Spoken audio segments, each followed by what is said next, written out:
Hello बच्चों, let's read this question. Evaluate integration lower limit pi by 6 to upper limit pi upon 3 sine x plus cos x upon root 2 sine 2x dx. तो हमें इस integral का value बताना है. क्या होगा, start कर लेते हैं हमारे की कॉन्सेप्ट से.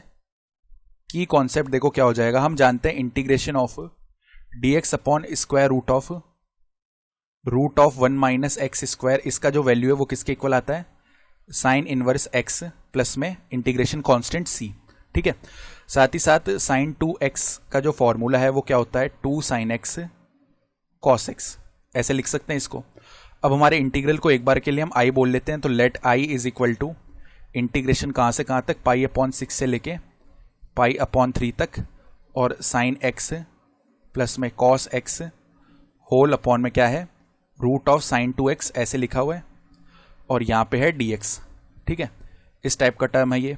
तो अब देखो इंटीग्रेशन पाई अपॉन 6 से लेके पाई अपॉन 3 तक जा रहे हैं. यहाँ पे sign x plus cos x को तो ऐसे ही रहने देते हैं. ठीक है, होल अपॉन में देखो रूट ऑफ जो साइन 2x लिखा हुआ है इसको कैसे लिखेंगे, 1 माइनस साइन 2x. अब ऐसे देखो अगेन हमने जब ब्रैकेट ओपन किया ना तो 1 माइनस 1 तो 0 हो जाएगा, और minus of minus sine 2x plus का साइन 2x ही रह जाएगा. तो इसको हमने ऐसे मैनिपुलेशन करके लिखा है.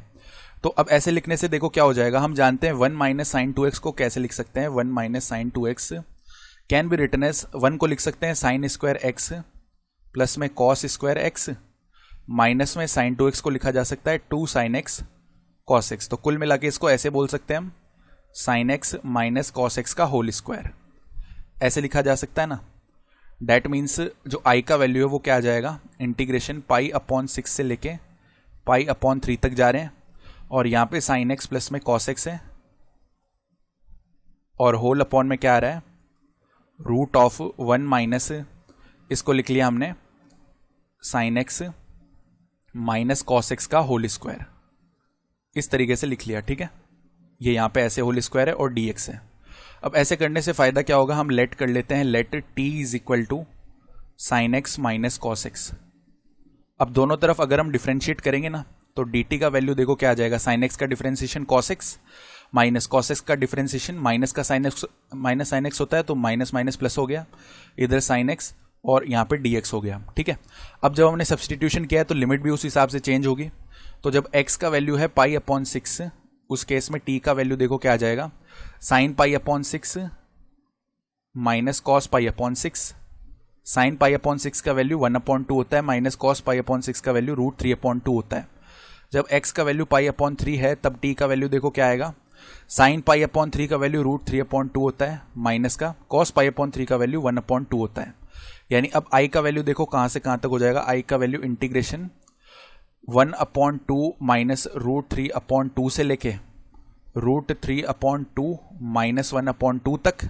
ठीक है, और यहाँ पे देखो sign x plus cos x dx, इसकी जगह पे हम dt सब्सटीट्यूट कर सकते हैं अपॉन में root of 1 minus t square. अब ये क्या बन गया, ये तो हमने लिखा ही था. देखो की कॉन्सेप्ट में किसका फॉर्मूला है, साइन इनवर्स टी बन गया ना, ये साइन इनवर्स टी, और यहाँ पे लिमिट लग जाएगी 1 माइनस रूट 3 अपॉन 2 से लेके रूट 3 माइनस 1 अपॉन 2. अब upper limit minus lower limit करेंगे.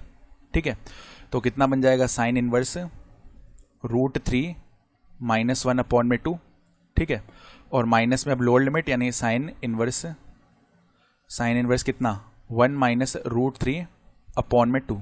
तो यहां से देखो फर्दर जो i का वैल्यू है कैसे लिखा जा सकता है, i will be equal to sine inverse, ये तो ऐसे ही रहेगा रूट 3 माइनस 1 अपॉन 2, और यहां पे देखो माइनस अंदर से अगर हम माइनस कॉमन निकाल लें, क्योंकि sine inverse minus theta minus का साइन इनवर्स थीटा होता है ना, तो माइनस माइनस बाहर तो बन जाएगा प्लस, और यहाँ पे साइन इनवर्स अंदर वाले टर्म को -1 से मल्टीप्लाई करके लिख देना है, यानी रूट 3 माइनस 1 अपॉन में 2 हो जाएगा. डैट मीन्स i का जो फाइनली वैल्यू है वो क्या हो जाएगा, 2 sine inverse root 3 minus 1 upon में 2. ये हमारा फाइनल आंसर है इस क्वेश्चन के लिए. I hope you understood this explanation. Best of luck.